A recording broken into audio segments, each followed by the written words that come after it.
Hey there, Justice 3 TV. Welcome back to another episode of Marvel Strike Force with me, Thorian.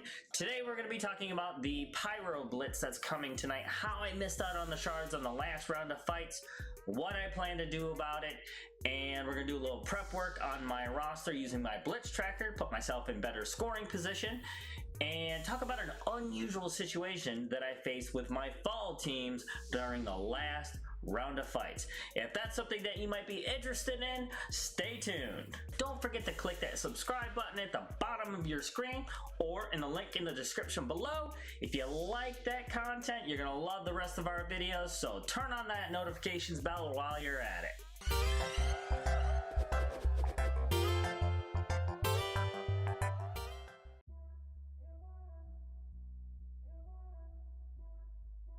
So let's get this show started.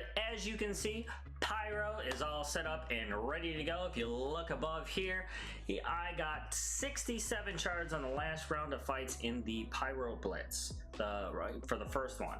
And so I am really anticipating getting more shards tonight and passing just barely over the edge of the finish line to get him at 5 stars, which is what you need to be able to unlock Magneto in the Brotherhood event that's coming down, or Asteroid M, I should say. I am actually set up ready to go. I have Wolverine, Storm, Juggernaut, and Mystique all on deck at 5 stars at tier 10. Well, I believe Storm is at tier 9, but you know, tier 9 or 10, and they're just ready to go. You know, they're at 5 stars and we're good. Pyro is all set up also. As you can see, he's at 666 on all of his abilities, 4 stars, just missing those 63 shards to get me to unlock Magneto during the event that's dropping tonight. So hopefully I'll be able to do that. If what I remember in the Blitz is correct, I'm going to call it 25 shards through the milestones. Now the rewards that I was getting at 2.7 million, which is the 1 to 10%, was about 35 shards. 25, 35, I'm gonna get 60 shards. Now that's not going to get me over the line. That's only going to get me to 127, so I will be 3 shards short. However, as long as my 25 shards holds, there is a chance for an orb during the Blitz that I'll be able to open up. So no matter, at the minimum, it's going to be 6. That's going to push me just barely over the line to get Pyro up to 5 stars, and I'll have a 5-star unlock, assuming that I win the fight. And being that, you know, he's level 68 and tier 10 gear, I mean, it's the events are really set up for anybody to be able to fight in at 60 to 65, I believe, at tier 9. So I should be good to go theoretically, but I will unlock Magneto as long as, you know, that math holds. And the truth is, I really don't know the milestone rewards. I believe it's 25, and I'm hoping that it's 25, but that orb opening that's in the middle of the Blitz there also is going to be key in getting me over the line. I mean, cross your fingers, and hopefully we'll get there. So let's move on to the Blitz tracker and rearrange things to put myself in better scoring position. So here is my Blitz tracker. It's nothing super complicated. It's just the way I have things set up. This is just a spreadsheet. All right, so you know, since I have Pyro up there and I've been practicing with him and he feels really good when it comes to the Blitz. Now, my biggest problem when I was doing the Blitz with my one of my teams, which I set up, you know, as Juggernaut, Mystique, Night Nurse, Wolverine, and Storm. And mostly because I put Night Nurse in there because she fit the scoring level evenly, so that's why she went in. Now Pyro does. He's a little squishy and hard to take chances on, but his bleed and his powers really pull through sometimes. And Storm, it was pretty decent in the Blitz, even though she's better in the raids. being squishy, you know what? No, I'm not gonna say that. She was doing pretty good with this team. So what I'm going to need to do is rearrange the teams. There are a couple of teams that I'm never gonna change. My Tricksters are my absolute favorite team on my roster. I will probably never change them for any reason, really.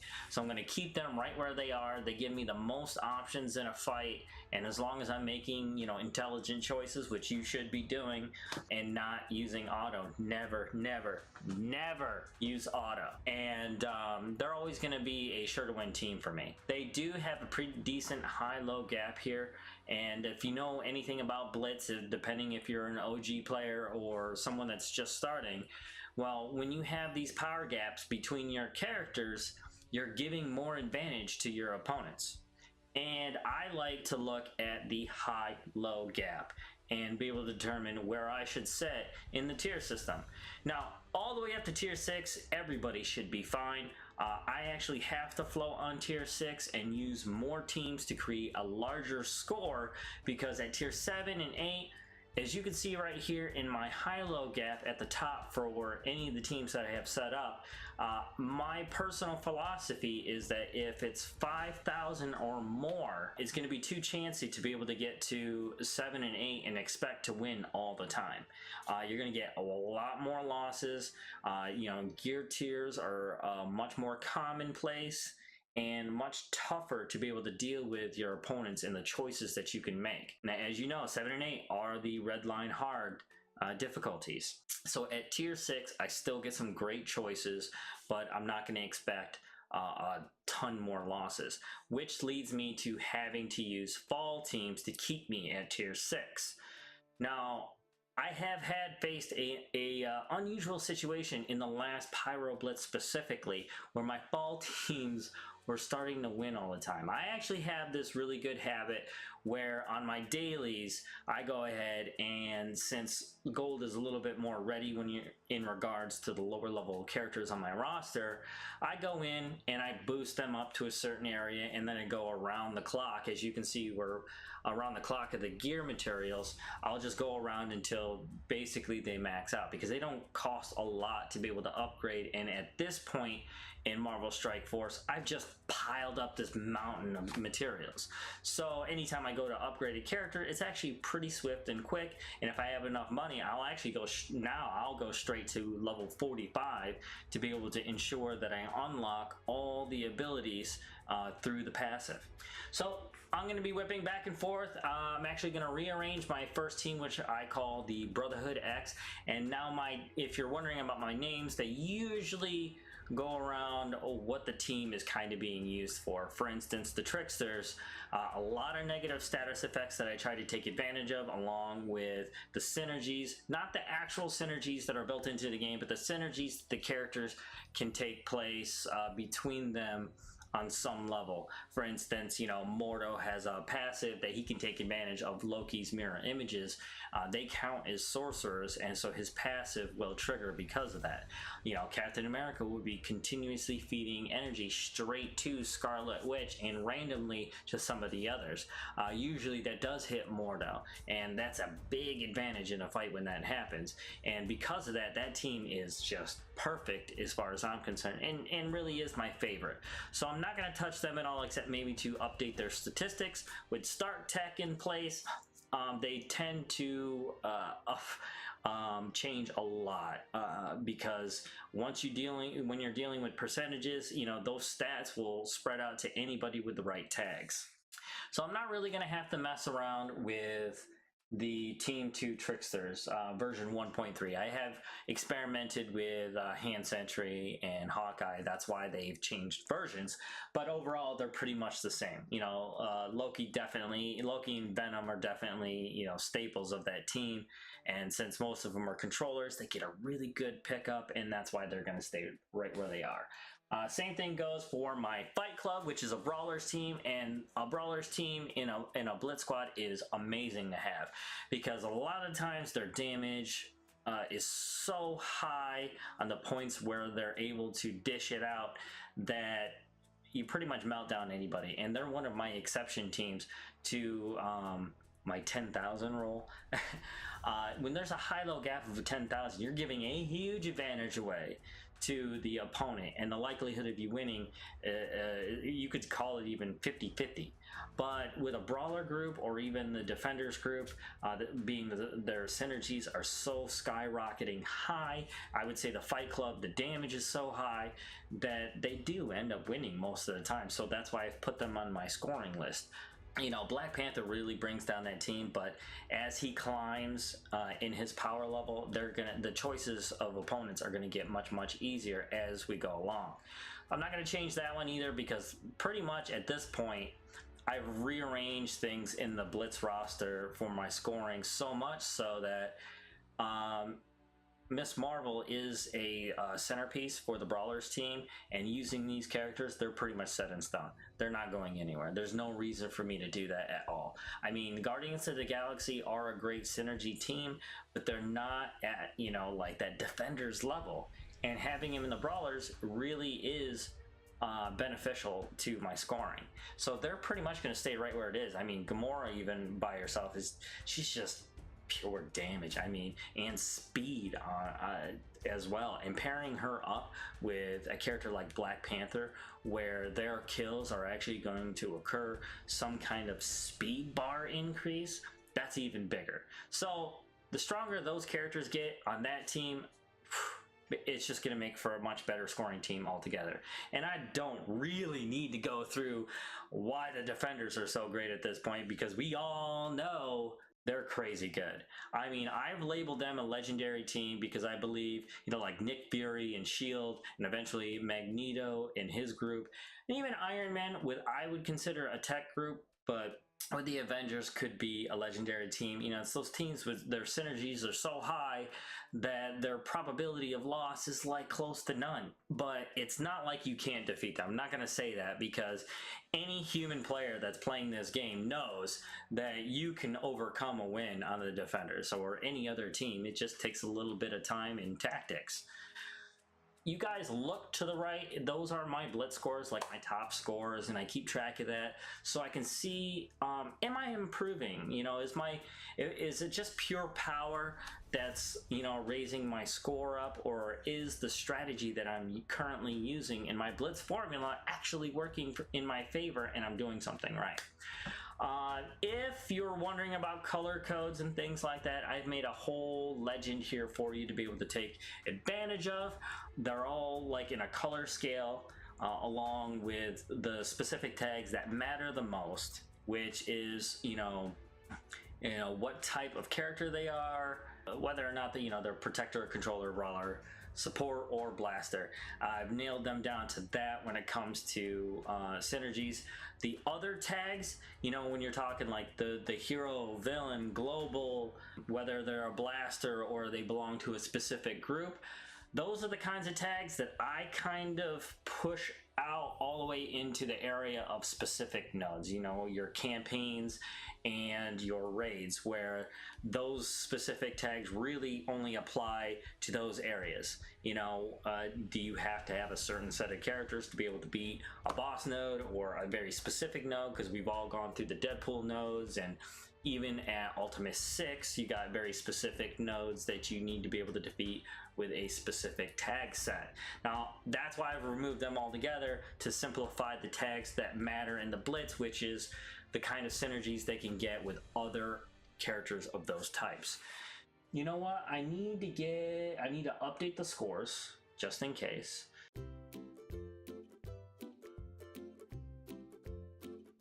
Alright, that's updated. Now, who was I looking at before? Now, Cable over who I wanted. Hawkeye? No. This is a full-on tech team right now. We need to check Rocket's score. I think he actually went up a star level. I don't think. Oh man, what's this gonna take? Advanced basic catalytic spar. Oh. Alright, so the final big scoring team. Now, I'll go through my whole roster. Don't get me wrong, I still use them when I can to score, but they're not like a guaranteed win, so I don't want to use them if I don't have to. I'll probably use them, you know, early on to make the climb up to tier 6, but I'm not going to use them to actually get any real scoring You know what? Why is that red anyways? That shouldn't be red now. Cable, it used to be red. Now that should just be normal. Anything under 10,000, I don't red out.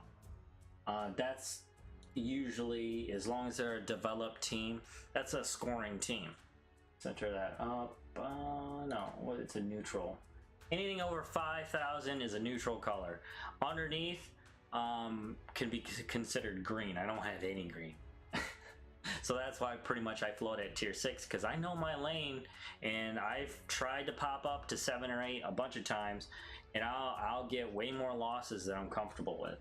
See, I got that red right there.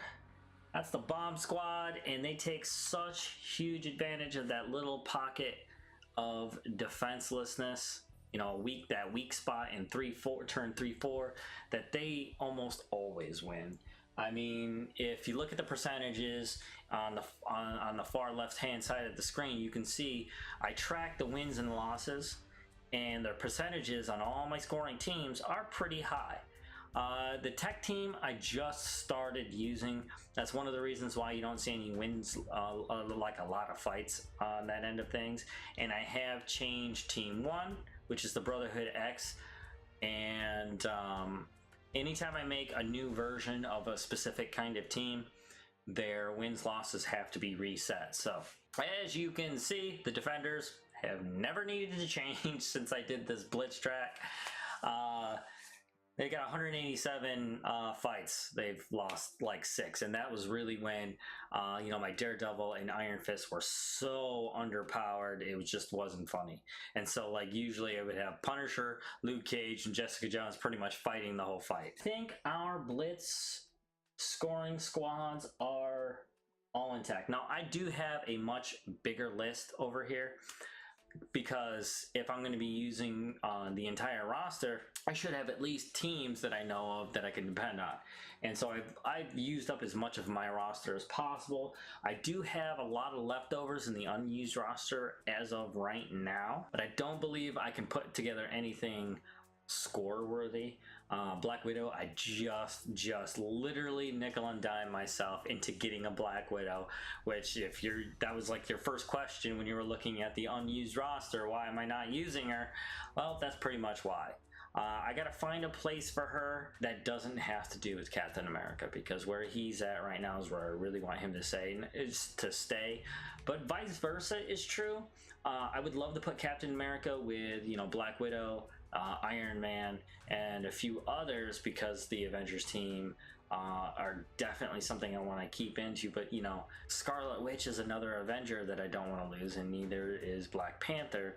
So it's going to be a tough rearrangement of things to be able to find a good team. And that's one of my favorite things, is strategically trying to theory craft everything I can out of my roster. I need to meet the 2.7 million again in order to get the shard scoring on track where I need it to be. I don't think there's anything more that I need to do right now. I might be able to boost some of the stats, but as far as the main course of this Pyro Blitz right now, it is going to be on the line. I am going to be on pins and needles the entire time through this blitz in order to be able to max my score out.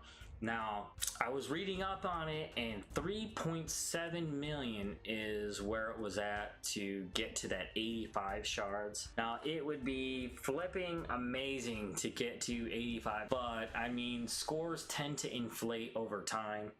And if it's at 3.7 now, I'm going to expect it to either be exactly the same or a little bit higher. It is starting on a Thursday and a Friday, which, you know, school for, you know, kids and whatnot that are playing the game, or teens that are playing the game, that could be a small scoring advantage, but I'm not going to count on it. It is going to be close. I really want to get to 3.7 million, but man, I pushed it as far as I possibly could on that last set of blitzes for Pyro, and 3.7 million I think is just out of my range. I need a higher, you know, I need all these top scoring to be one definitely over 100,000, every single one of them. And if anything, they all need to be 120,000 plus in order for me to be able to even expect to get to 3.7 million. That's just, it's not in the cards. So what I really have to do is depend on the shard count for the milestones. The reward, I definitely will get. I will get that 35 shards no matter what. So I'm getting 60 shards, period.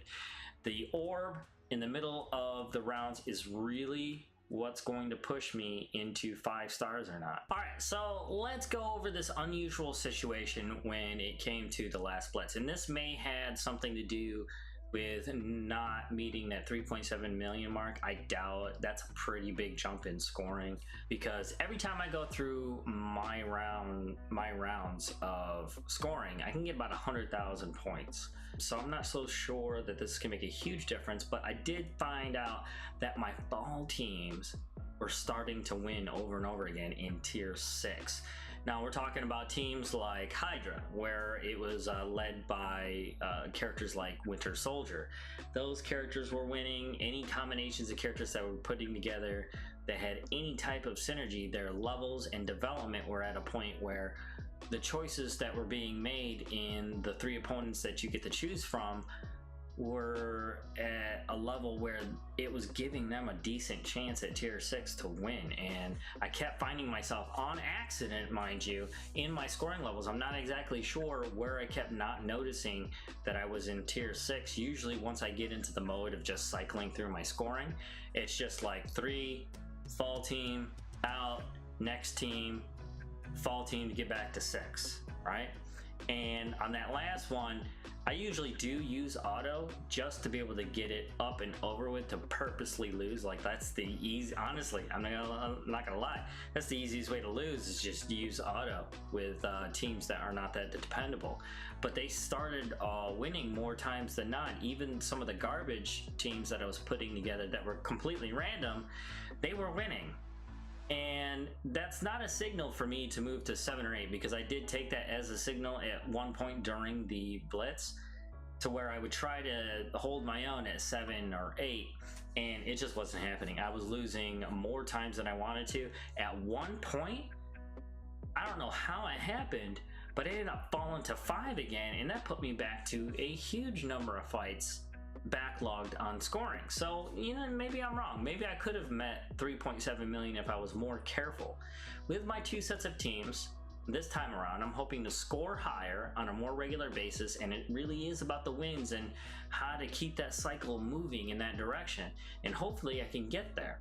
Although I can participate, and I will be participating in recording the Magneto Asteroid M event, I'm only gonna be able to participate up to 4 stars, and it's that last star that all those characters that Magneto is locked behind, which I find really odd. I mean, there are rewards in the other star events, which is really good, because now they actually kind of make sense to where, yes, I can participate in the event, yes, I can pull Magneto shards, but at the same time, I'm gonna get some, it looks like mega orbs. Man, cross my fingers and wish me luck, guys. Remember, if you're new to the channel, don't forget to click subscribe, and if you like my content, turn on that notifications bell. You won't regret it.